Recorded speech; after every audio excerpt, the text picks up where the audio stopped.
Hey, what's up you guys? Bloody Jacob here to review Max Cloud, or The Intergalactic Adventures of Max Cloud, which I have on Blu-ray here. Of course, starring Scott Adkins. Scott Adkins is someone I am a big fan of. One of the premier torchbearers of the action genre for the past essentially 2 decades now. And Max Cloud is one I was cautiously eager, I guess, to get to at some point. And I gotta say, it was an even more resounding success than I was expecting. I'm happy to have it on Blu-ray. Scott Adkins is someone who's really deserved to get into some kind of mainstream project, which he has lately with John Wick 4 and everything. But this feels like kind of like the different genre sort of thing he would star in if he did get to star in bigger movies, like he honestly deserves at this point.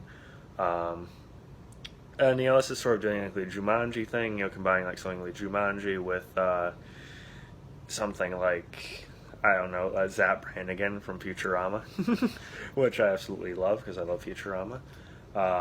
So essentially, it's this this girl. She ends up getting to play or sucked into the world of her favorite little video game. And I gotta say, I really like the girl that played the the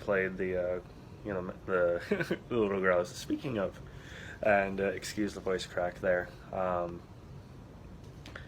I really enjoyed the concept of this movie, and when comparing it to Jumanji, I feel like somehow this is even better at playing at it, at least as it went. Maybe it's a tighter runtime, I don't know. But it's down to the way even Scott Adkins moves within the game is hilarious. Kind of the stiffness, arcade nature of it. Sort of how the fight scenes are done. I feel like they kind of keep it even more, in line with the concept they're going for. It's a lot of self-aware humor. The voice Scott Adkins uses, it's very very self-assured and very I am Max Cloud, something like that. I'm not doing it justice, but Tommy Flanagan is also in this. John Hannah. Tommy Flanagan, of course, being over at Sons of Anarchy. John Hannah from things like Spartacus and The Mummy. And I cannot pronounce his name, but the main little girl's friend was in Legends of Tomorrow at one point.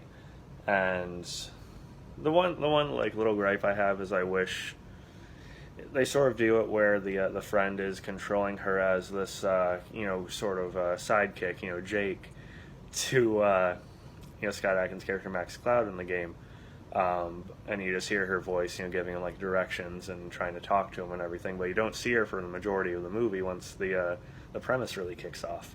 And I think there's a bit of missed opportunity because I did think she was really good, and I think there's missed opportunity with some of the chemistry she maybe could have had with Adkins as the character.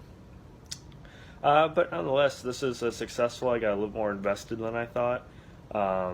My wife even caught a few minutes of it, and she seemed to get a kick out of it. So I'll probably have to rewatch it with her at some point, which is no problem. I by all means say you should get this on physical media, but if you don't, it is on Peacock right now randomly. So watch on there if you prefer.